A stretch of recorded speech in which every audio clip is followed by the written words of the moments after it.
Welcome everybody to 5 really important questions about climate change, as depicted in Man Cave, a one-man sci-fi climate change tragicomedy. Hey everybody, I'm Tim Mooney, author-performer of Man Cave, a one-man sci-fi climate change tragicomedy. Man Cave depicts the last man on Earth broadcasting to whatever Klingons or Vulcans might still be out there listening.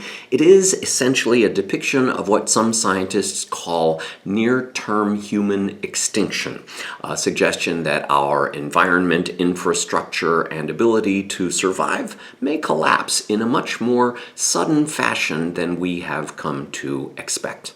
Man Cave, which will be available to view this Sunday and Monday, May 3rd and 4th, and again June 28th and 29th, is one of 8 one-man plays I'll be presenting over the coming 8 weeks. This is the very first in a series of videos that I'll be putting out to introduce the concepts surrounding these plays, answering some of the critical questions that I had to deal with as I put these shows together. First, 5 really important questions about climate change. Question number 1. Is this near-term human extinction inevitable? Or put another way, will our technology always outrun our maturity? My answer, yes, but with a caveat.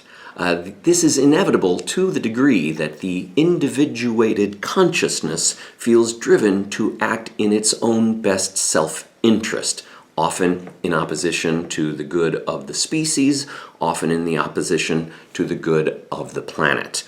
Yes, we have the freedom and the liberty to act in ways that please and benefit us. However, as someone once said, your right to swing your arms ends at the point where your fist meets my nose. And so, the inevitability of near-term human extinction may be contingent on the degree to which we value freedom and liberty above all else. We find ourselves caught in the classic prisoner's dilemma. You've seen it a million times on TV. 2 prisoners being interviewed in separate rooms might both go free, but only as long as each can count on the other to not rat out himself. If I give up my privileges and comforts for the sake of the planet at large, might I not be making a meaningless gesture of a sacrifice in light of the fact that I cannot count on the other 8 billion people on the planet to be making a similar sacrifice? Is our need to make personal gain as compared to or in competition with our neighbor a necessary outgrowth of having an individuated consciousness? Is this conspicuous consumption and display of creature comforts a trap? Will every species throughout the cosmos inevitably fall into this trap? Or, as I say in the play, is this why we don't have any actual E.T.s?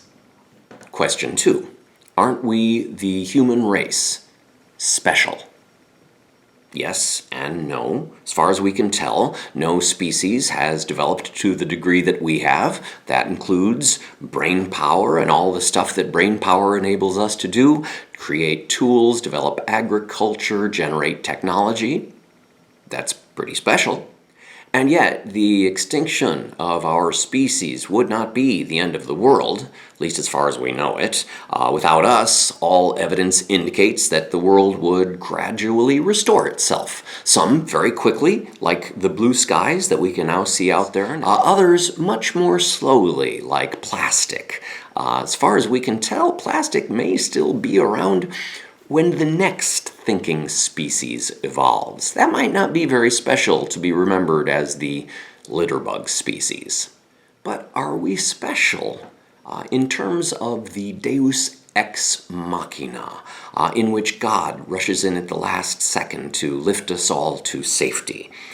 Deus ex machina, from the Greek theater, literally God from the machine, in which a god, supposedly a machine like a crane, might drop in at the last second and lift us away to safety, kind of like what we might call the rapture. Well, that's a pretty big gamble. Also under the category of aren't we special is space travel an effective strategy against near-term human extinction? Imagine we could create a Noah's Ark, which might carry 16 people out of our solar system to find eventually another livable planet. Those 16 people would not arrive at the other end, and only their great, etc. grandchildren might survive the trip. Are underground bunkers a solution to near-term human extinction? They would face the same issues of storage, reproduction, population control found on the spaceship, and likely run out of resources and room long before it was safe to emerge into the open air again. A special bunkered family would face all the same issues of competition for space, and even more exaggerated perceived need to win out against other members of the now trapped tribe for survival. Both solutions find us still trapped in the individuated winner-loser consciousness, where a special handful wins out, while 8 billion less special individuals die back here in Earth's open air. Question 3. Isn't it arrogant to suggest that we tiny, puny humans have an impact on the planet at large? That is to say, isn't that God's territory? First, let's not let this question pass without noting the contradiction. First, we want to be special enough that God would definitely save us. Second, we aren't special enough that we could create so great an impact that we might have to do something about it. Our ego and our position in the great chain of being shifts dependent upon what demands it might put on us, which brings up the inevitable question. Are we molding our vision of God into such a shape as may provide us with the most convenient excuse? Would God want us to exploit him or her as an excuse for avoiding responsibility and doing nothing? Yes, but isn't climate change part of an established pattern of warming and cooling cycle that the Earth is continuously and naturally going through? The pendulum of the Earth's temperature cycles on the scale of 50 to 100 million years. The first extinction that we know of, 439 million years ago. Number 2, 364 million years ago. Number 3, 251 million years ago. Extinction number 4, 200 million years ago. Extinction number 5 is the one that we're most familiar with. That's the one where the big asteroid kicked up a huge cloud along with some volcanoes and wiped out the dinosaurs. As sudden as that asteroid hit, it was still another 1,000 to 10,000 years before the extinction resolved itself. That was 65 million years ago. The one we're currently in the middle of, yes, we are now in the middle of an extinction, started about 120 years ago. Since 1900, half of the 177 mammal species has lost more than 80% of its population. We also happen to be a mammal species. Question 4. What does the coronavirus teach us about climate change? COVID-19 is certainly alerting us to the precarious position within which our systems operate. It's reminding us of the paradoxical nature of human memory and the need to take history seriously. Our instinct suggests that if something isn't within living memory, it somehow doesn't count. Those former rules no longer apply. The nature of living memory carries with it the ongoing assumption that what has always been will always continue to be. Example, the 1918 flu pandemic, which killed 50 million people, predates about 99.98% of the people on Earth now.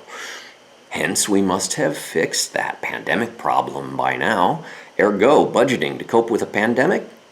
A waste of money. Similarly, the United States has been a functioning government for 250 years almost, long before any of us were born. Of course, I assume it will remain so forever. COVID-19 is also demonstrating the nature of two things, the feedback loop and exponential growth. We all know about the feedback loop when, for instance, you hold a microphone in front of a speaker. The sound going into the microphone is coming out of the speaker at the same time, and suddenly that sound is chasing and overlapping with itself to the point that it is suddenly painful to listen to. The coronavirus has one person infecting 2 people, who in turn infect 4 people before that first person is even diagnosed, hence exponential growth.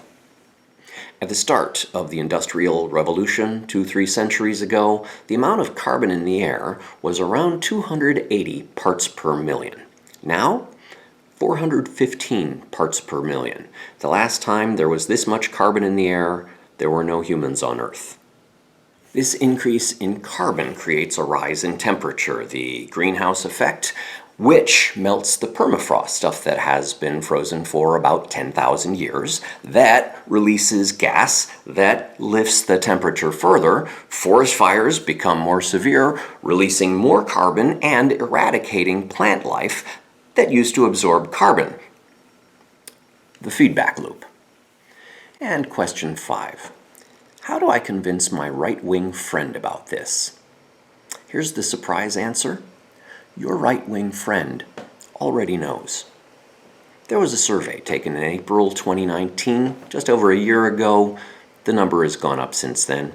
But 69% of Americans were registered as believing in climate change. At the same time, those who were surveyed indicated that they supposed about 54% of Americans believed in climate change, a difference of 15%. And as we know, 97 and 98% of climate scientists believe in climate change. Those 30% of the population who continue to disagree largely do not express their disagreement in light of scientific rationale. They may allude to science as they suggest these things are cyclical. The Earth heats up and cools off on a regular basis. They generally don't mention that the Earth does this over a period of traditionally 50 to 100 million years. If they cite evidence, it's usually anecdotal. It snowed yesterday. I would suggest that a majority of this 30% come from some category of those who don't want to look uncool or like a lib or a sucker or to be in the minority. People with a social motivation and rationale. Because here's an argument that I've found that works. I think you're kidding yourself.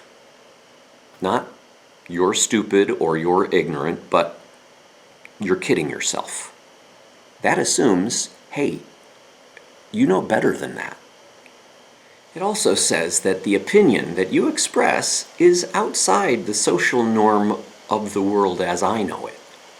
It says I'm cool enough to stand outside your perceived world of what you need to say to look cool and express something else, maybe with some implied judgment. If the other's opinion was the result of a social need, then that's an argument that may well work. So those are my 5 extremely important questions about climate change. I wonder if they overlap with yours. Please leave comments below.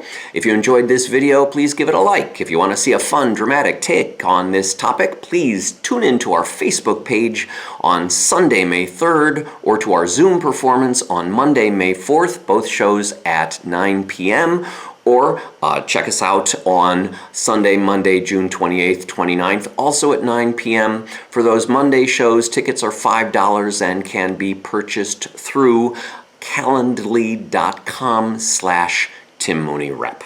The show is also available to come to your school or to your community group once we get back on the road this fall. We also have a Patreon campaign. We are a not-for-profit educational institution dedicated to inspire, inform, enlighten, educate, and entertain. If you see the value of that vision, please consider a donation and/or join us on patreon.com/Tim Mooney Rep. Man Cave is also available as a book, adult and young adult versions, and for more on all of this, please visit us at timmooneyRep.com. Thanks very much. See you soon.